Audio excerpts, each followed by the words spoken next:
guidance and you're watching SDTV, what all life depends on water. They say that the germ initially grew up in water, and then for single cellular to multicellular, then the glandular, then the mammals, then came the revolution where we have the cognitive ability and all that. Water is a must. 70% of, more than 70% of our bodies are made up of water. We need water for everything, for all things. And in subcontinent, in other places as well, rivers are the source of sweet water.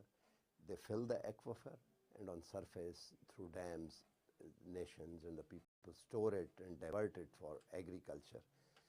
And that has to be, there should be some distribution, transboundaries, and within the countries, through the communities, and there are so many things. But in the last century, because of antibiotics and development in food system and science and other things, and agriculture as well, population has catapulted.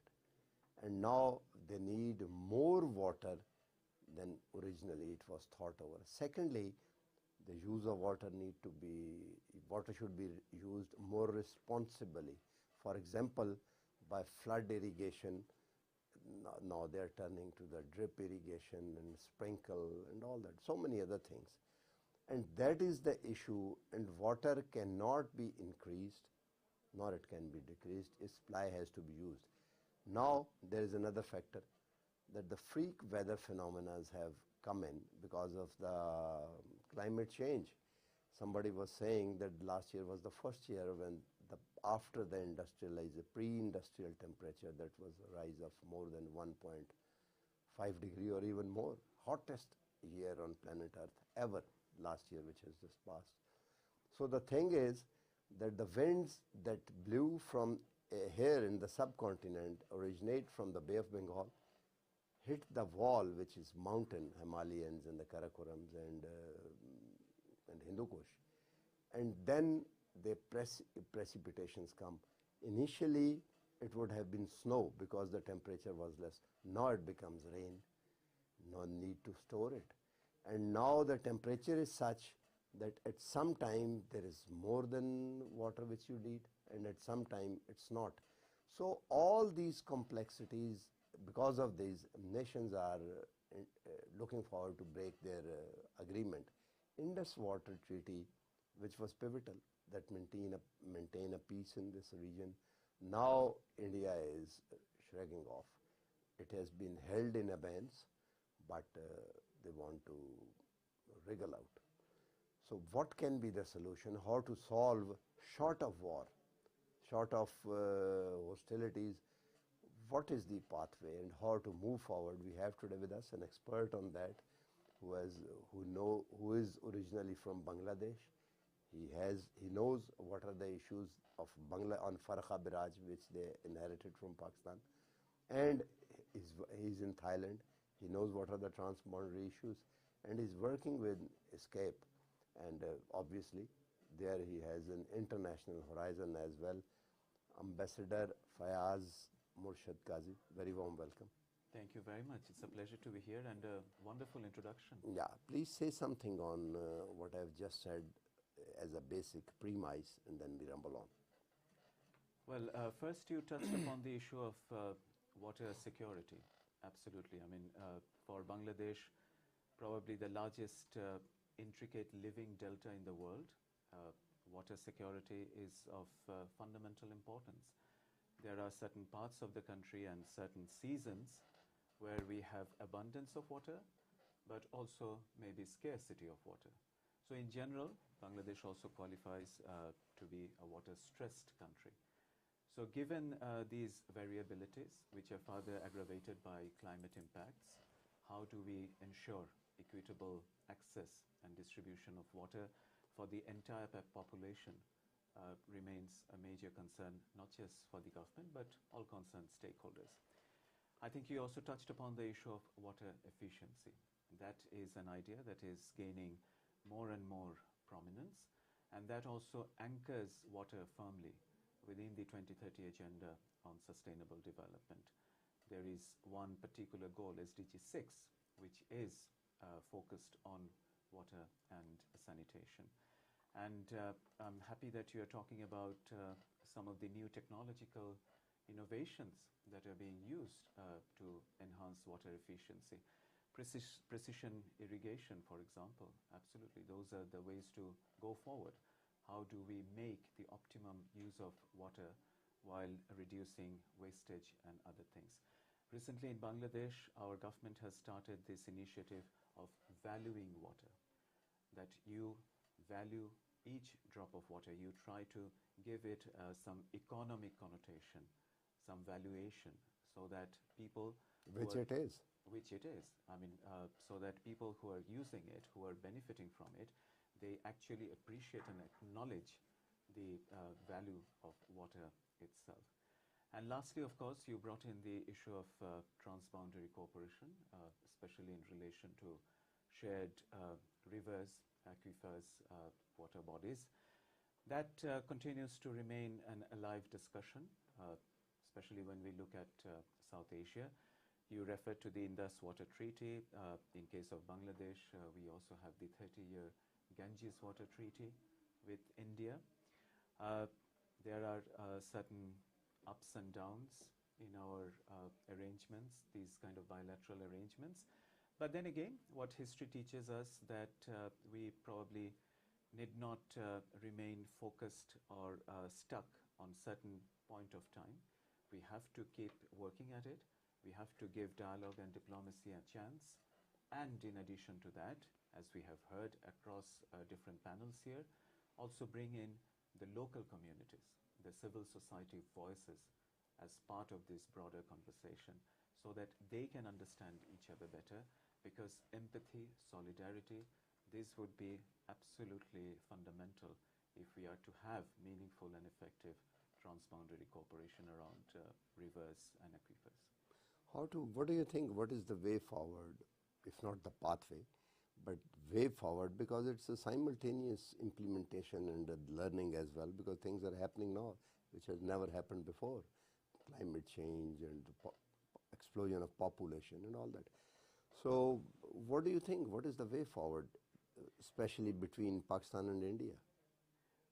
Well, that particular part I would leave to experts to talk about the specific bilateral dimension. But I think, as again, what we have been hearing during this conference, that probably we need to broaden the conversation. It's not just about sharing certain amounts of water through these shared water courses like rivers or aquifers, but what kind of benefits are accruing to the people who inhabit across the shared river basins. So this river basin-wide management, that is probably the best answer, the pathway that you are asking me about, because we have to talk to and understand the requirements, the aspirations of the people whose lives and livelihoods depend on these river systems. And if we can bring those issues, can factor in those issues into our overall conversations leading to the bilateral negotiations, then probably we would see the broader picture, not just about sharing this cubic amount of water at certain dry season or certain monsoon season and things like that. It has to take a broader ecological, economic and social dimension, and only when we ensure this intersectionality, then probably we can broaden the conversation around water to wider aspects of life and livelihoods. I'm sure you have seen deltas. You obviously know delta. When you move in marshes, you need some turf to put your foot on. Where is the turf? That is a concern. I mean, if you ask me, in Bangladesh, there are these dire prognoses about almost 20% of our territory, which are coastal territories, will probably go underwater. I mean, would totally get submerged. And these are like city parts as well. Some city parts, I would say, even the secondary or tertiary cities that we have along the coastal areas. So now there is a kind of preparation actually going on, because if that becomes a reality, as you were alluding to, that we have already probably reached the threshold of 1.5 degrees centigrade since the post-industrial, above the pre-industrial level. So if that is the scenario, then obviously a large segment of our population would probably have to be moved from those parts of the country. So climate displacement, for example, is becoming a critical priority for Bangladesh. We try to take this issue, flag this issue in different international and regional fora, because for us this is almost like a lived reality. There are certain parts of Bangladesh which are witnessing or suffering from prolonged submersion, and people on those parts, they have often lost their traditional livelihoods. It's even affecting the reproductive health of the local women, because they probably have to go to remote parts or distant parts to fetch potable drinking water, because they are affected by salinity intrusion. So the land, the water has become salinity infested. So how long can you expect a community to survive in this kind of adverse situations? So yeah, I mean, talking about marshes, obviously these people have every right to move to safer locations or destinations, but we cannot just witness this situation unfolding. And if we talk about the political marshes and the turf, when you deal between two countries like India and Pakistan, where is the turf for negotiations, where you put your political or negotiating foot on to walk through the pathway? How to start it? Because looking at... So you are talking about marshes in metaphorical terms. Metaphorical terms, right. as well. I see, as well, good.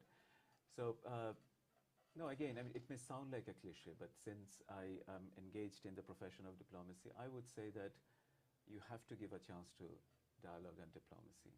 At the end of the day, that's our last recourse. I mean, we do not want to see confrontation or anything leading to a full-scale arms conflict between neighboring countries. So first of all, dialogue and diplomacy. If that does not yield expected results, then there are other tools that we can take recourse to. For instance, mediation, arbitration. I think these things were also being talked about in the session that we just attended. There are not many proven institutions for those kind of things, but there are actors who can perhaps come into play if the situation is so required. I would give you one example. For a long period of time, Bangladesh had a maritime boundary dispute with both our neighbors, India and Myanmar. All three countries, we were staking our claims in the Bay of Bengal, and we could not resolve it through bilateral consultations. So at some point, Bangladesh decided to take the matter to international courts. By international courts, I mean particularly the International Tribunal of the Law of the Sea, which is not, of course, applicable for the rivers that we are talking about, but just giving an example. And both our neighboring countries, they actually agreed to pursue the international legal channel. In India's case, it was moved to the Permanent Court of Arbitration. So we had these two parallel tracks, one for Myanmar, one for India.